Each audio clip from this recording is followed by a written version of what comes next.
Affaire faux médicaments, le nouveau dossier qui défraie actuellement la chronique et pour longtemps encore sans doute s'invite sur le plateau de votre émission 100% Bénin. Mesdames, Messieurs, bienvenue et merci de prendre le rendez-vous. Ataou Renouho, dans de beaux draps, le député de la 15e circonscription électorale a maillé à partir depuis jeudi avec la police judiciaire une descente musclée des forces de l'ordre au domicile de sa conjointe dans le cadre d'investigations devant conduire au démantèlement d'un réseau de commercialisation de faux médicaments a failli tourner aux échauffourées. Le pire n'aurait été évité que de justesse.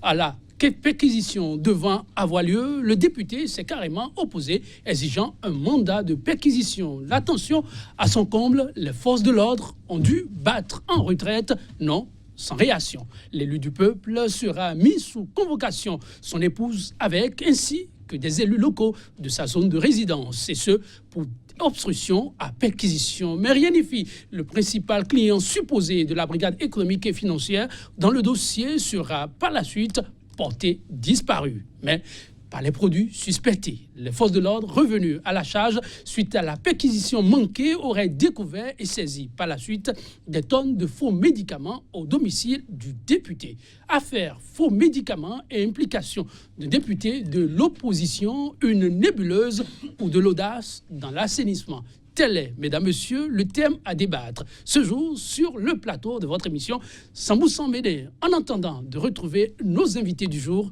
l'instant revue de presse.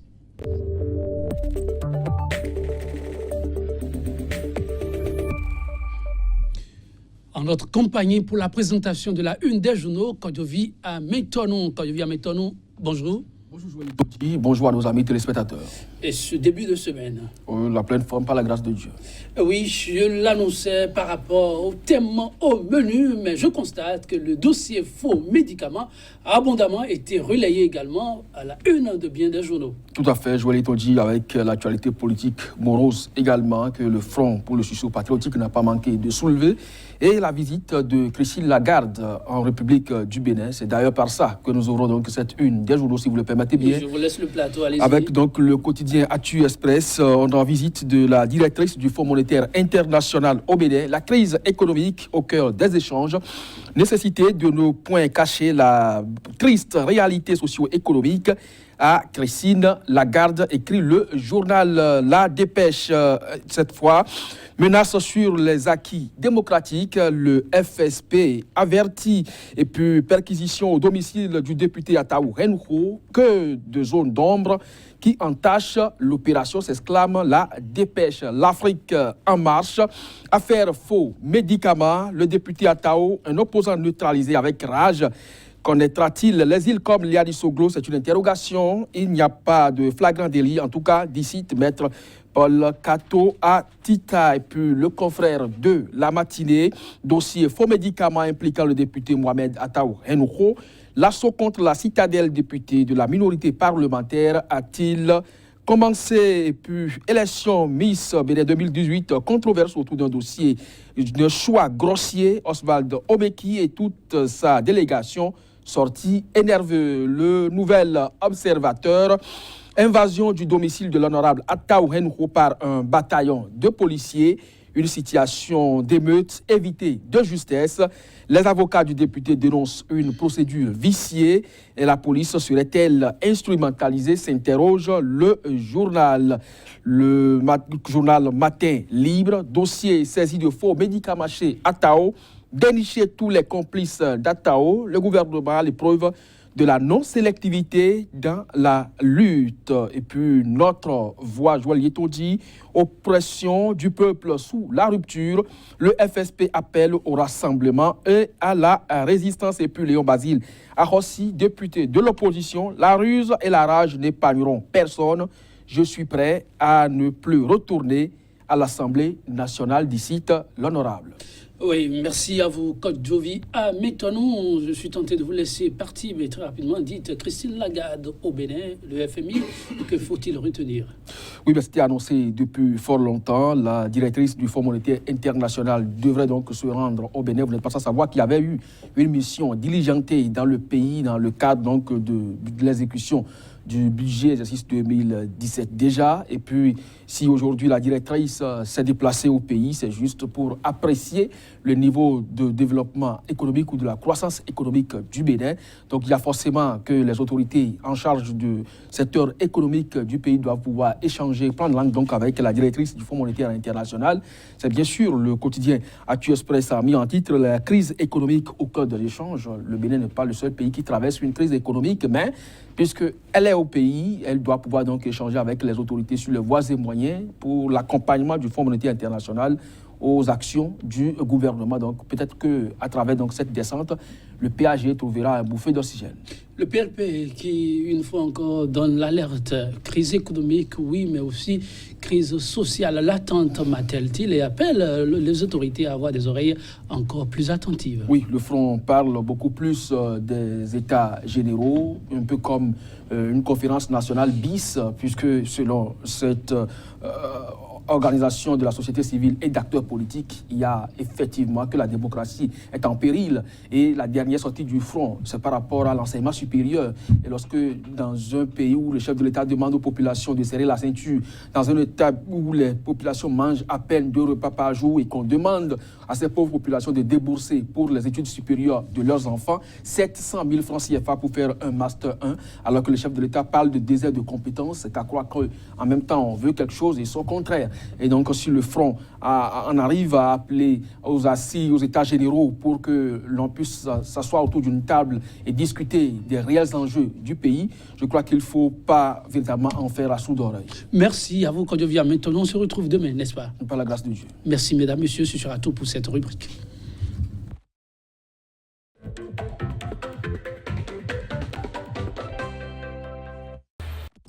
Affaire faux médicaments, le nouveau dossier qui défraie actuellement la chronique et pour longtemps encore sans doute s'invite sur le plateau de votre émission 100% Bénin. Mesdames, messieurs, bienvenue et merci de prendre le rendez-vous. Atao Renouho dans de Baudra, le député de la 15e circonscription électorale à Maï, a parti depuis jeudi avec la police judiciaire. Une descente musclée des forces de l'ordre au domicile de sa conjointe dans le cadre d'investigations devant conduire au démantèlement d'un réseau de commercialisation de faux médicaments a failli tourner aux échauffourées. Le pire n'aura été évité que de justesse. À la perquisition devant avoir lieu, le député s'est carrément opposé, exigeant un mandat de perquisition. La tension à son comble, les forces de l'ordre ont dû battre en retraite, non, sans réaction. L'élu du peuple sera mis sous convocation, son épouse avec, ainsi que des élus locaux de sa zone de résidence, et ce pour obstruction à perquisition. Mais rien ne fit le principal client supposé de la brigade économique et financière dans ce dossier. Atao Renouho sera par la suite porté disparu, mais pas les produits suspectés. Les forces de l'ordre revenues à la charge suite à la perquisition manquée auront découvert et saisi des tonnes de faux médicaments au domicile du député. Affaire faux médicaments et implication de députés de l'opposition, une nébuleuse ou de l'audace dans l'assainissement. Mesdames, Messieurs, vous l'avez compris, c'est le thème qui nous réunira pendant 45 bonnes minutes. Sur ce plateau déjà installé, Maître Alain Orula. Il est avocat au barreau de Cotonou, au Bénin. Maître Alain Orula, bonjour. Bonjour Joël. Merci de nous rejoindre. Je vous en prie. En face de vous, un jeune frère dans le métier, il fait ses petits pas, et progressivement, lentement, mais sûrement, dit-on. Il est Kofidia, bonjour. Bonjour. Merci aussi de nous rejoindre pour cet instant débat. Merci Joël. Depuis jeudi, c'est l'insomnie pour le député de la 15e circonscription électorale. Et là, non, on ne le présente plus, Atao Mohamed Renouho, Maître Alain Orula. Les militants du parti réseau Atao Renouho et ces nombreuses populations que l'homme accompagne s'interrogent sur ce qui arrive à leur chouchou. Simplement, depuis jeudi, on est sans nouvelles de l'homme. Écoutez, le député sait se montrer visible et il s'est introduit dans une affaire qui apparemment ou a priori ne devait pas l'intéresser. C'est lui qui a décidé de se rendre aujourd'hui invisible parce qu'on parle de disparition, c'est une expression, c'est un terme légal. Il a peut-être décidé de prendre congé des écrans. J'espère qu'il n'a pas été enlevé quelque part ou qu'il n'est pas séquestré quelque part. Donc je présume qu'il fera son apparition. Toujours est-il que certains officiers de police judiciaire seraient ou sont impatients de s'entretenir avec lui. Oui, la police judiciaire brûle d'impatience de pouvoir écouter l'homme, comme je le disais à l'entame, autour de ce dossier brûlant, affaire dite de faux médicaments. Maître Alain Ouroula, au domicile de l'intéressé, ont été retrouvés, dit-on, des tonnes de médicaments. Mais ceci en absence, disait l'un de ses avocats, l'un de vos collègues, Maître Boukevor, en absence de lui, avocat, de l'absence de ses pairs, mais en absence aussi d'huissier, du concerné. Écoutez, je ne sais pas si l'entrepôt, parce que c'est l'expression appropriée, dans lequel on a découvert ces faux médicaments ou ces marchandises prohibées, si cet entrepôt constitue en même temps le domicile du député. Toujours est-il qu'il a revendiqué un droit d'occupation ou de propriété de cet endroit qui devient dès lors suspect et qui invite à l'incrimination. Alors, la perquisition est-elle valable lorsqu'elle se déroule en l'absence du concerné ou du ou des concernés? Je crois que c'est le sens de votre questionnement. Eh bien, la première réflexion qui me vient, c'est qu'il était présent pour empêcher la perquisition. Et il n'y avait aucune contrainte de la part des policiers pour qu'il quitte le domicile. Donc il était prévenu qu'il y aurait une perquisition puisqu'il s'y était opposé. Ceci, en principe, devrait inviter à la retenue quant à l'utilisation de cet argument. Mais plus fondamentalement, la présence ou non du propriétaire ou de l'occupant dans les lieux ne vicie pas la perquisition. Sa présence est tout simplement pour que les choses se déroulent sous son œil, qu'il puisse consigner les observations éventuelles qu'il aurait à faire sur l'irrégularité de la procédure. S'il décide de déserter les lieux, comme vous savez, les absents ont toujours tort. La police n'a pas besoin de sa présence pour aller constater et prendre possession de l'arme du crime ou des éléments constitutifs du délit qu'ils entendent poursuivre. Donc, je pense que mes confrères sont plus dans la passion que dans la raison et que, de ce point de vue, la perquisition me semble se dérouler en parfaite régularité. Lorsque l'intéressé est absent, ses avocats ne peuvent-ils pas le représenter, car ils disent que la force publique présente sur les lieux les en avait empêchés. Je voudrais qu'on revienne quand même à l'essentiel. Je veux dire, la police a des pouvoirs un peu exorbitants. Je ne veux pas dire que c'est excessif. Et cela participe de sa mission. Quand vous faites une perquisition, c'est un acte d'enquête, un acte d'instruction, donc qui suppose non seulement une certaine coercition, c'est-à-dire qu'on tord un peu le cou à nos libertés, la liberté est la règle, mais il y a aussi un effet de surprise. Le raisonnement de mes confrères serait-il de dire que pour aller perquisitionner quelque part, on devrait donner rendez-vous et convenir d'une heure. Ce ne serait plus une enquête. La perquisition, par nature, par définition, pour son efficacité, requiert célérité et surprise. C'est-à-dire, on vient vous attraper sur le fait. Donc, si on donne rendez-vous et qu'on doit dire, bah, écoutez, est-ce que vous voulez bien qu'on perquisitionne? Il ne s'agit plus de perquisition. Donc, moi, je crois que c'est un faux problème, c'est un faux débat, c'est un faux argument. Quand on soupçonne l'existence de faits ou d'éléments à charge dans un local, la police peut venir, doit observer un certain nombre de formalités. C'est de la politesse. Quand vous arrivez quelque part, vous dites bonjour, veuillez bien nous suivre, et puis on procède à la perquisition. Donc, l'absence, qui plus est volontaire, du mise en cause ou du propriétaire des lieux n'affecte en rien la régularité de la procédure, et je dis que c'est vain. Je crois que l'honorable et mes confrères gagneraient à regarder les choses en face et à organiser une défense appropriée, parce que le mise en cause n'est pas sans argument. Donc, que nous allions à l'essentiel et qu'on arrête. L'essentiel, Maître Alain Ouroula, c'est l'affaire faux médicaments. Vous l'avez suivi, je me retourne enfin vers vous. Il est Kofidja, très récemment, ces députés, puisque l'homme dont on parle, Ataho Renouho en est un, ont voté un certain nombre de textes de loi interdisant désormais la vente de médicaments illicites, pour ainsi dire. Et c'est le sujet qui devrait actuellement la chronique. Et c'est pour ce sujet que l'intéressé est activement recherché sur le dossier. Quelles sont vos premières lectures? Non, avant de rebondir sur la question, j'aimerais repréciser un peu les choses. Le domicile vient du latin domus, qui veut dire maison. Et l'article 2 du Code civil dispose que le domicile est le principal établissement d'une personne.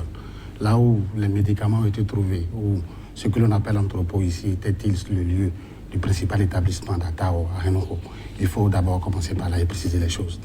L'autre chose, c'est que quand il y a perquisition, on ne prévient pas l'auteur ou le supposé et celui-ci qui pèse des soupçons avérés de venir et de voir comment ça va se passer. Ça se passe toujours ainsi. Et bon, ce qui a lieu ici maintenant, pour revenir à votre question, c'est que c'est aller trop vite en besoin que d'affirmer sans coup férir qu'il y a de faux médicaments dans le domicile d'Ataho Renouho.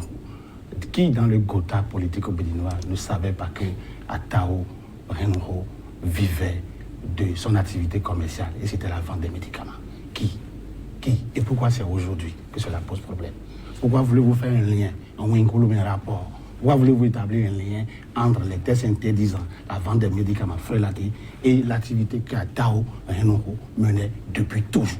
Et je rappelle que vous êtes juriste et de ce point de vue précise une fois encore que récemment, hier, il n'y avait pas de test interdisant ce commerce, même si des rappels à l'ordre ont été faits plus d'une fois. Aujourd'hui, il y a des tests auquel le concerné a participé activement. Et depuis ce temps, puisque le test existe, ne faut-il pas le respecter? Il est confidentiel. Oui, il faut respecter les tests. Nul n'est au-dessus des tests. Alors, à partir de cet instant, est-ce qu'après l'adoption d'un tel test, un député, fut-il député, doit-il continuer par conserver pas devant lui des produits du genre?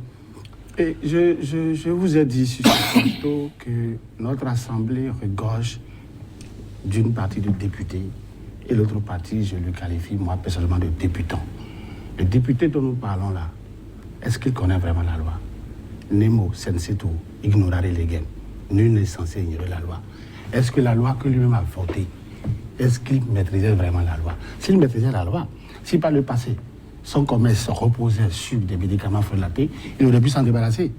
Mais s'il ne connaît pas la loi, il va penser peut-être que, comme il le pense, que son immunité vaut impunité. Et donc, il pourrait continuer à mener son commerce. Et puisque c'est ce commerce qui lui a valu la popularité qu'il a aujourd'hui, et ce commerce qui lui a permis de soutenir les régimes passés, c'est ce commerce qui lui a même permis de soutenir le président actuel, il n'était pas inquiété. Il n'était pas inquiété, c'est parce qu'il y a un divorce politique entre le pouvoir en place et lui-même aujourd'hui que l'application des tests interdisant la vente des médicaments a choisi de commencer par lui. Ici, là, nous sommes en présence d'une rage et d'une ruse juridique. Ça veut dire quoi? On va aborder peut-être le volet politique vers la fin de l'émission, mais au regard des tests, j'aimerais bien qu'on fasse des appréciations techniques qui s'imposent. Vous l'avez dit, hier, c'était un no man's land, si vous voulez, mais aujourd'hui, il y a un test qui cadre un peu ce commerce, si on peut parler ainsi, ne peut s'adonner à ce commerce qu'un pharmacien. Et Ataho Renouho n'est pas pharmacien. De ce point de vue et au regard du droit, est-ce que ce qui se joue aujourd'hui ne se comprend pas? Ataho Renouho, semble-t-il, d'après les dires de maître Kato Tita, serait délégué médical. Et sa femme serait en train de représenter une société spécialisée dans la fabrique des médicaments, dont une institution principale ici au Bénin tire profit, à savoir CAME. Et donc, d'après les dires de maître Kato, c'est un laboratoire spécialisé dans la fabrique des médicaments. Je ne sais pas là où on a trouvé les faux médicaments. Où le député était-il venu sur les lieux parce qu'il ne veut pas qu'on glisse dans son entrepôt de faux médicaments. Parce qu'on a vu déjà glisser dans ce pays de la drogue dans des conteneurs. Il ne voudrait pas. C'est peut-être ce qui justifie sa présence. Je ne le défends pas. Je ne le défends pas. Mais ce que je veux dire, c'est ceci. Les tests existent. Et pour les appliquer, il faut les appliquer de façon impartiale et avec la rigueur la plus absolue. Maître Alain là, est-ce qu'on n'est pas en face d'application stricte des tests Alain Rolla, disais-je, non, pour reprendre plus exactement, votre vis-à-vis a rappelé que tout le monde sait que Ataho Renouho est dans ce commerce. Oui, tout le monde sait qu'il fait figure presque de baron dans ce commerce. Mais tout le monde sait également qu'il y a désormais un test. À partir de cet instant, est-ce que techniquement, ce qui se fait actuellement ne se comprend pas? La réponse est oui, mais avant de l'expliquer, nous n'avons jamais eu de pénurie de textes en la matière, parce que depuis que les législations existent, la vente de médicaments est réglementée. C'est une activité dont ont le monopole les pharmaciens et un certain circuit de distribution. Donc tout ce qui sort de ce circuit de distribution est illégal, est prohibé. Donc il y a de bons médicaments, enfin, les Américains ont réglé la problématique, ça s'appelle drugs. Il n'y a pas de bons médicaments, en quelque sorte. Mais je vais dire, issus de laboratoires certifiés, normalisés, qui doivent passer par un circuit particulier supposé garantir le conditionnement et donc l'efficacité de ce médicament. Il y a des monopoles légaux qui font que quand le médicament, même bon à l'origine, passe par un mauvais circuit, ça devient des produits de contrebande. Il y a maintenant la filière des médicaments frelatés, etc., qui ne répondent à aucune norme, et que si ces médicaments se retrouvaient également dans des officines publiques, on inviterait aux poursuites. La nouveauté dans cette affaire, c'est que on a commencé enfin par réagir et par appliquer les textes qui existaient déjà, et on les a renforcés. Enfin, le Bénin a peiné et a traîné depuis l'appel de Cotonou. C'est à Cotonou que ça s'est passé, l'appel du président Chirac, sur les dangers de l'utilisation de ces médicaments, et c'est une question de santé publique, voyez-vous. Donc, la nouveauté aujourd'hui, c'est qu'il y a effectivement une rupture dans l'immobilisme que nous avons pu connaître jusqu'à présent, c'est-à-dire la tolérance de cette activité. Et le premier signe a été celui des bonnes femmes de Dantopa ou d'Adjegoulet qui ont été raflées et qui sont passées devant le tribunal correctionnel. J'étais parmi ceux qui ont défendu et remis en liberté ces dames qui ont été prises avec quelques paquets, quelques comprimés, etc. Donc, à partir de là, nul ne pouvait plus ignorer que la répression avait commencé. Alors, on lit infraction et politique. Je ne suis pas l'avocat. On ira tout à l'heure sur ce terrain, mais oui, non, sur le terrain technique. Je suis sur le terrain technique. N'ayez aucun doute. Je ne suis pas l'avocat ni le porte-parole de la police. Mais comme on dit, c'est une question de santé publique. Il faut que les choses se fassent dans les règles de l'art. L'enquête policière a démarré par la surprise, la découverte d'un stock de médicaments frelatés. Et celui qui se trouvait porteur, d'après le communiqué du chef de la police, M. Alohanou, celui qui se trouvait porteur de ces médicaments a indiqué le lieu sur lequel la perquisition a été envisagée comme étant celui duquel il s'est approvisionné. Ça fait suffisamment d'éléments de suspicion qui autorisent la police à aller sur les lieux. Donc, techniquement, la police mène des investigations tout à fait régulières.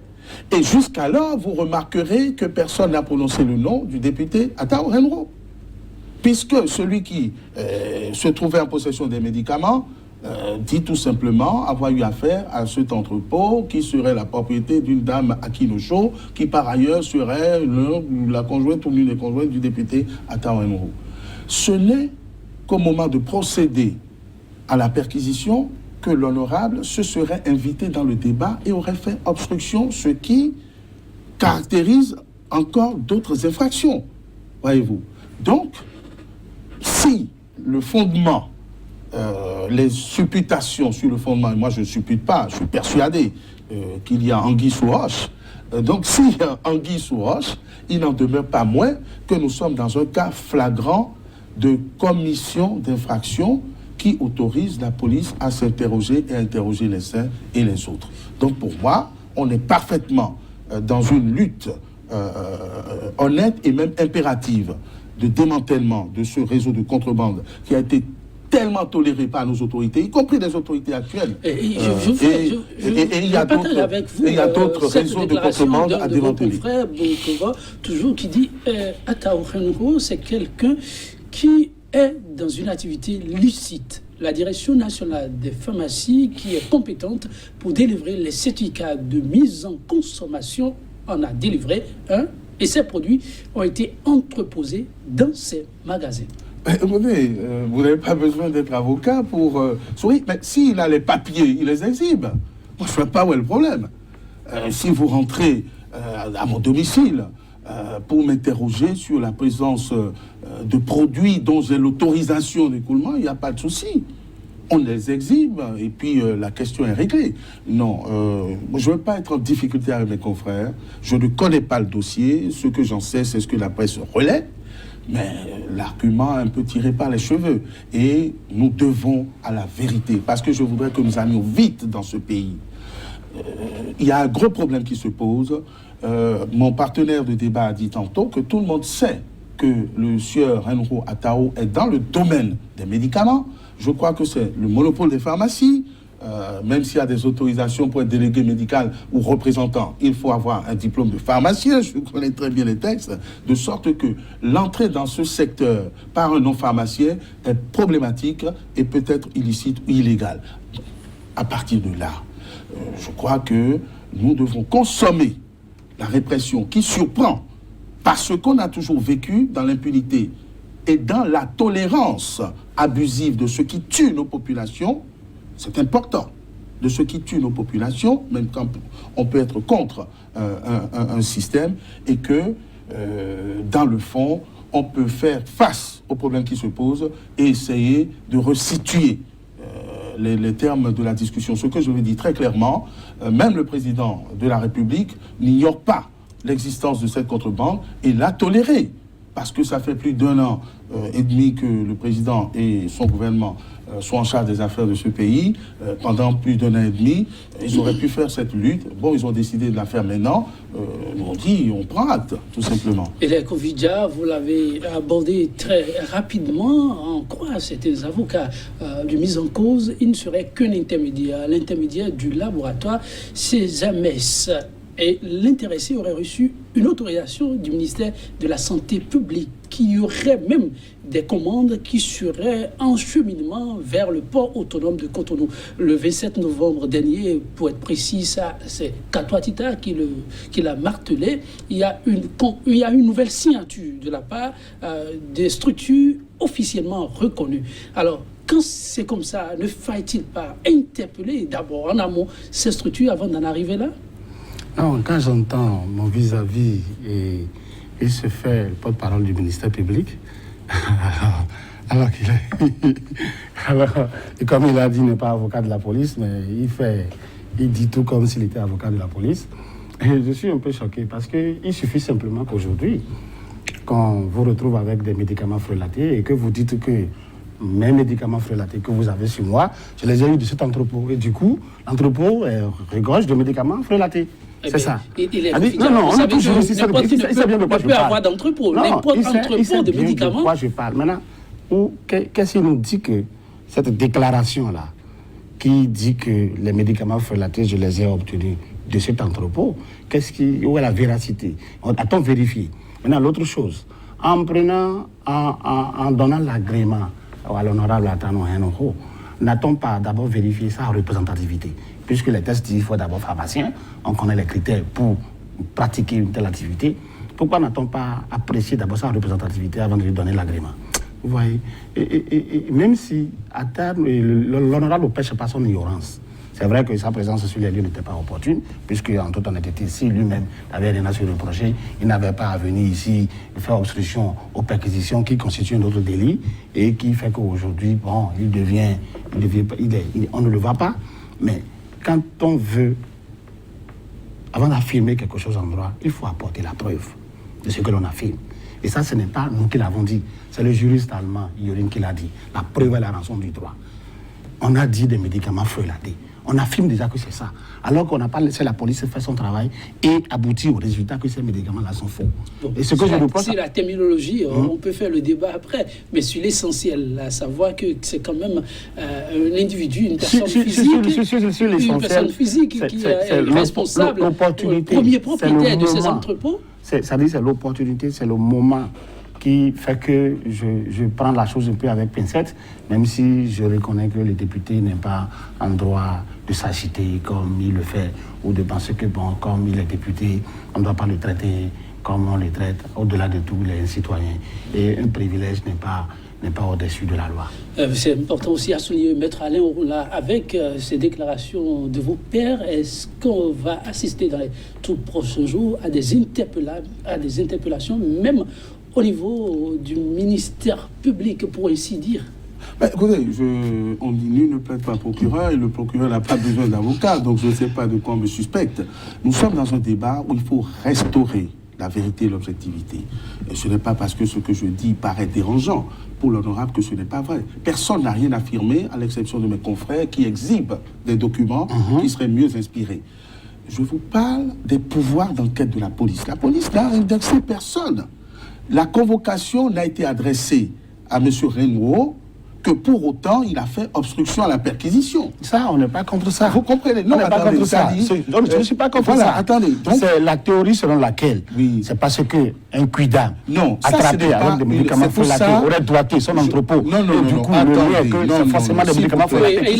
Non, s'il vous plaît. Personne n'a développé cette théorie. C'est vous qui venez de le faire. Jamais. Encore moins, je suis présent sur le plateau. Allez-y. Je n'ai pas développé cette théorie. Je vous ai dit qu'il résulte des déclarations de la police, qu'on a mis la main sur un paquet de médicaments faux et le détenteur de ces médicaments a indiqué qu'il les aurait reçus de cet entrepôt. Jusque-là, il n'est pas question de Enron. Il n'en était même pas question jusqu'à la perquisition. Permettez que la police qui enquête et qui n'affirme rien dise, sur la base de ces informations, on se transporte sur les lieux pour faire la perquisition. Et c'est là que M. Atao fait irruption, pour ne pas dire intrusion, dans la procédure. Je suis très précis et technique. Jusque-là, personne n'a affirmé quoi que ce soit contre qui que ce soit. C'est encore l'enquête. Ce n'est qu'après les investigations qu'on inculpe devant le procureur ou devant un tribunal. Donc ça, c'est un procès qu'on est en train de faire par médias interposés ou par WhatsApp. Et moi, je vous dis, moi qui suis prompte à dénoncer les travers de nos autorités et de la police, c'est moi qui vous dis que jusque-là, il n'y a rien d'irrégulier. Et que l'agitation qu'il y a autour masque maladroitement la reconnaissance d'une infraction dont nous tous savons qu'elle ne peut pas être étrangère à l'honorable Renouveau Atao. Et je suis peiné, il faut bien comprendre ce dont il s'agit. Je suis peiné. Quel problème qui engage la responsabilité collective de toutes nos autorités pendant de nombreuses décennies, puisqu'il y a eu cette tolérance. Je suis d'accord avec vous. Mais non, mais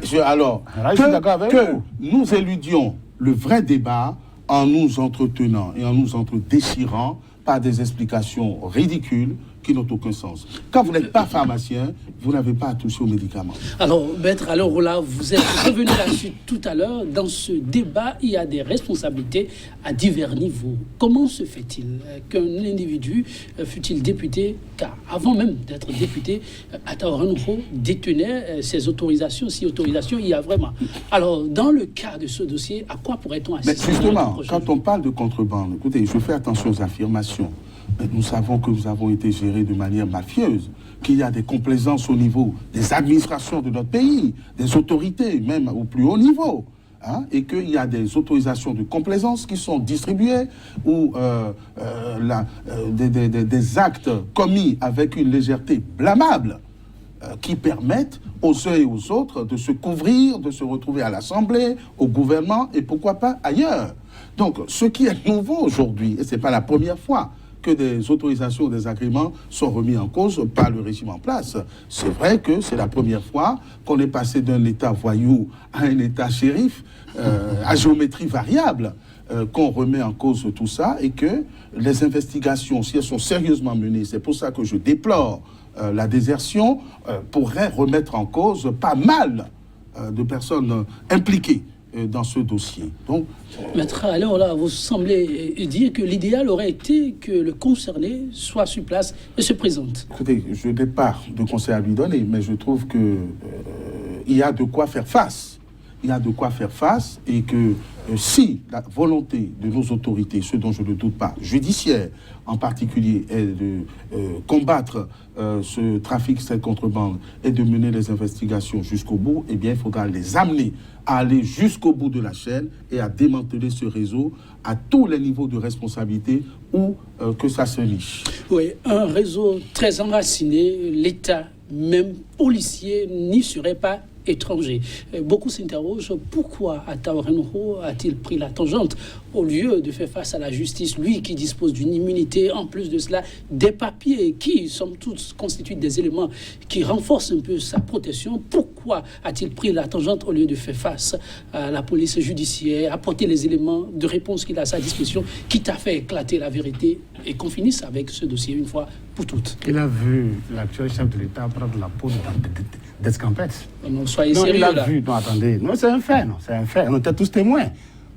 L'actuel chef de l'État a pris par la malle arrière, il a vu faire. Il a copié également Lionel Agbo. Et pourquoi lui en voulez-vous aujourd'hui? Pourquoi vous voulez en faire un choix? Il n'est pas Javron, qui a la crainte de Dieu, il n'est pas Maintenon, qui ont décidé de se présenter et d'assumer. Parce que même si tout ce que nous disons est juridiquement correct, est juridiquement mené, vous savez quoi? Le juriste est dangereux. Il prend chez les tests, il prend les tests, les faiblesses des tests, il les prend pour les utiliser, pour l'utiliser contre l'autre. Le pouvoir en place en fait quoi? Il utilise aujourd'hui le talon d'Achille des opposants, des différents opposants pour les attaquer.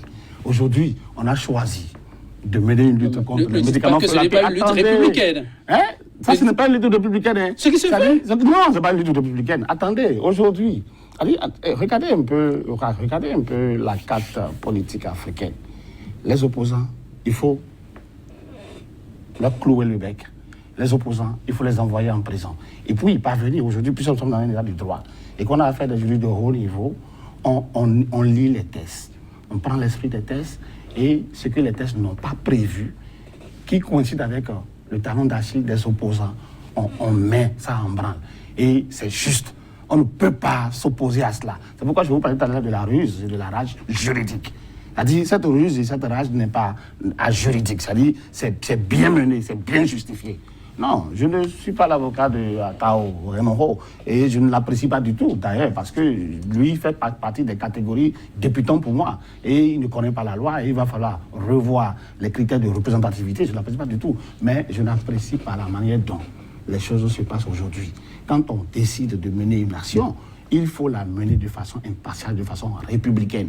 Et quand on décide d'appliquer les tests contre les individus, il faut le faire en commençant par les vérités. Donc, vous voulez me dire que dans cette bande-là, dans cette contrebande-là, Ataho Renouho est le seul, ils sont légion. On connaît Ataho Renouho parce qu'ils ont l'activité principale. Ils sont légion. Et les autres, et ceux qui le font également et qui ne sont pas aussi en vue que Ataho Renouho et qui sont autour du gouvernement, ou à côté du gouvernement, ou à proximité du gouvernement, ceux-là, ils sont où? Ils sont où? Pourquoi on n'a pas commencé par ceux-là et pas ceux-là? Si ce que vous dites est peut-être fondé, mais Ataho Renouho... C'est pas peut-être fondé, ce que je dis est fondé. Moi, je n'en ai pas la preuve, mais Ataho Renouho n'aurait-il pas lui-même donné le bâton qui sert aujourd'hui à le fouetter? C'est pour ça que je dis que l'ignorance est un péché. Votre vis-à-vis l'a dit tout à l'heure. S'il n'était pas allé s'agiter ou se présenter comme étant député, brandi, sans macaron, je ne sais quoi, je vais dire que l'ignorance est un péché. L'ignorance est un péché. Pour lui, je suis député, j'ai l'immunité égale à impunité. Je suis député, donc pas me toucher, c'est ça. Et il est encore dans ce schéma-là. L'article 90, là, il le comprend, avec son niveau, c'est ça. C'est l'ignorance. Maître Alain Roula, votre confrère Alfred Bokovo souffrait, que je le cite de temps à autre. Non, pas du tout. Les propos, pour être mieux étayés, méritent d'être soutenus. Cite, la bataille qui s'annonce sera certes judiciaire, mais aussi politique. Quand ça vient de l'avocat. Mais écoutez, l'avocat, lui, se sert du terreau, il n'est pas dangereux. Le juriste n'est pas dangereux. Le droit n'est pas dangereux. Le droit est ce qu'il est. Non, dangereux positivement, je veux dire. Non, c'est les hommes qui peuvent l'être. Et ils peuvent même être nuisibles.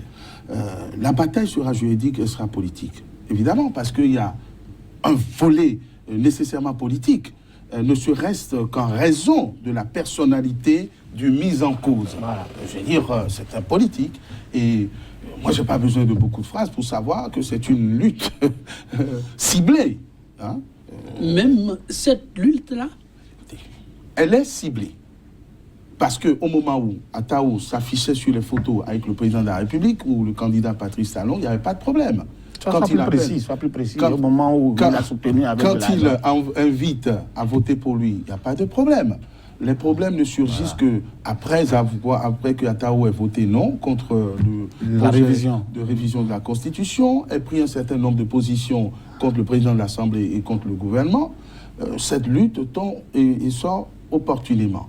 Mais l'honnête homme a le devoir de reconnaître que cette stratégie répond à un impératif. Et l'honnête homme a le devoir de rétablir la vérité en refusant que l'on biaise une procédure qui a été bien menée. Je suis d'accord. Voilà, c'est le gros débat, il est là. Alors, si la bataille va être politique, c'est eux qui savent sur quels arguments ils comptent. Peut-être qu'ils vont soustraire au président de la République l'assise parlementaire sur laquelle il compte beaucoup. Il nous l'a répété. Ils ont leurs arguments et je leur fais confiance. Mais je ne souffre pas que l'on cite M. Bokovo, qui est un confrère, un frère, un ami. Il n'y a pas de problème, on s'entend très très bien. Ce que je déplore, et c'est peut-être le sentiment que moi je mets dans cette contre-passion, c'est que nous avons pris l'habitude de parler de tout et de rien et de passer à côté de l'essentiel. Quand on sait ou quand on pense que le combat est un combat politique, ou en tout cas politicard, qui sert de soubassement aux actions judiciaires, reconnaissons la pertinence de ces actions judiciaires afin d'apporter les réponses appropriées et que nous sortions de ces diversions, de ces récréations malsaines qui confortent le régime dans sa politique de ruse et de rage. La rage, on en guérit. Oui, je cite un confrère, il dit « L'assaut contre la citadelle, député de la minorité, a-t-il enfin commencé ?» Oui, pour moi, ça a commencé. Et ça a commencé par le maillon le plus faible. Ça a commencé par... Ils sont 23. Et on a commencé par les plus faibles. Et comme je l'ai dit, on a bien étudié la personne. Et on a fini par toucher à l'activité prometteuse qui leur a permis d'être élus. Parce qu'il a soutenu, avec de l'argent, des médicaments frelatés. Des médicaments qu'on estime aujourd'hui faux, c'est avec l'argent-là, une partie de cet argent-là, que le pouvoir en place est là. Et lorsqu'on choisit aujourd'hui d'assainir le secteur en privilégiant la santé, ce qui est bien, parce qu'entre l'argent et la santé, je préfère la santé, parce que tant que je vis, je pourrais me faire de l'argent, ce qui est bien. Mais ce qui n'est pas bien, c'est le fait que la politique l'emporte sur le juridique. C'est ça qui n'est pas bien. Vous avez l'impression ou vous en êtes convaincu? Non, la politique semble l'emporter sur le juridique lorsque le pouvoir en place décide de poursuivre un citoyen qui a un manteau politique. La population ne comprenant pas grand-chose se soulève et soutient ce dernier. Et veut que, bon, comme c'est un politicien, comme par son billet, nous avons quelque chose, ne le jugez pas comme les autres. On devrait prendre Ataou et le juger comme un citoyen lambda. Mais moi, j'apprécie l'option d'Ataou parce que c'est quelqu'un qui est au pays et qui a vu que le vrai politicien, lorsqu'il doit être épinglé par la justice, doit disparaître. Et il a pris l'exemple sur ses prédécesseurs. Maintenant, si on va... Dans un dossier comme celui-là, est-ce la meilleure option? Pour lui. Oui. Pour lui, c'est la meilleure option. Pour lui, c'est la meilleure option. Mais l'analyste? Pour l'analyste, l'option-là n'est pas meilleure. Parce que l'option-là laisse présager de ce que les soupçons de la police semblent être avérés. C'est pourquoi il décide de fuir. Parce que si tant est que dans son entrepôt, il n'y avait pas de médicaments frelatés, il n'aurait pas de difficulté à se présenter devant les officiers de police judiciaire pour répondre aux la citadelle minorité parlementaire en difficulté, à qui pourrait être le prochain tour? Non, écoutez, on prête beaucoup d'intention au président de la République, qui ne les vole pas. Il les assume, puisqu'il y a des discours préparatoires. On a parlé des grands électeurs qu'il faut neutraliser, etc. Et ce n'est pas un précédent. Il y a un précédent, par exemple, avec M. Sébastien Javon, dont l'activité principale, l'importation de produits congelés, il y a eu des textes pour rappeler que c'est interdit. Donc, l'heure n'est plus à l'émotion. Je ne peux pas... Autrement, cette minorité ne prend pas la réalité des faits en face. Exactement. Je ne peux pas reprocher à un régime, encore que la main du régime n'est pas visible, là, c'est les autorités policières, d'agir dans un secteur où le produit est prohibé. Les médicaments dont on parle, c'est des médicaments dangereux pour la santé, en tout cas décrétés comme tels, et qui ne doivent pas être manipulés par tout le monde. Donc, il se trouve que le député fasse son beurre là-dessus, ce qui n'est pas très représentatif de ce que nous pensons être éthique quand on est député, et qu'aujourd'hui, le candidat qu'ils ont eux-mêmes soutenu, devenu président, disent on arrête. Soyons raisonnables dans ce pays. Soyons crédibles. Que voulons-nous? Ce n'est pas ma faute si les députés ont été patientés, mal élus. S'asseoir sur une activité illicite. Nous avons même vu dans ce pays un certain Oloye porté sur une liste pour être député à l'Assemblée. C'est marrant. Pardon? C'est marrant. Écoutez, c'est pathétique et c'est affligeant. Donc il aurait pu être député, alors que son activité principale connue, c'est la contrebande de produits pétroliers, avec tous les dégâts que nous connaissons sur ces produits pétroliers. Donc, si un régime, puisqu'on veut coller la chose au régime contre-coup, décide de lutter contre cela, que je l'aime ou que je ne l'aime pas, c'est un combat, une lutte à encourager. Alors, c'est vrai que tout ceci se fait sur fond de ruse et de rage, comme vous dites, mais prenons la mesure des choses et agissons par les moyens appropriés. Pour moi, les choses sont très claires. Personne n'a encore invité Atao Renouveau, parce que vous dites qu'il faut le prendre et le juger. Il n'est pas à l'abri, il n'est pas au-dessus des lois. On a jugé des gens ici, on a jugé à Javon. Ça veut dire que la justice est en marche. On ne l'a invité que dès lors qu'il s'est lui-même invité. Parce que on aurait pu attendre que les perquisitions aient lieu et que quelqu'un dise non, les médicaments appartiennent à un tel avant que la police ne soit autorisée à lui délivrer. Maître Alain, en politique, vous êtes aussi, mais dites, est-ce que vous avez l'impression que ces députés ou l'opposition s'assument réellement dans la bataille? Personne ne s'assume dans ce pays. Personne ne dites pas personne. Je dis haut et fort. Même les autorités? Les autorités ne s'assument pas, n'assument pas. Et ça peut peut-être paraître étrange. Je suis d'ailleurs de plus en plus, je suis désolé, admiratif du président Talon qui au moins a la main, qui ne tremble pas. Il affiche ce qu'il a à faire, il se sert des instruments à sa disposition pour aller là où il a décidé d'aller. Que cela serve d'exemple à nos responsables politiques qui décident aussi de leur cap, le meilleur, je l'espère, et qui prennent la mesure des choses. Si, moi, je suis affligé, c'est vrai, vous me dites qu'il n'a fait que suivre les pas de ses prédécesseurs qui savent se dérober.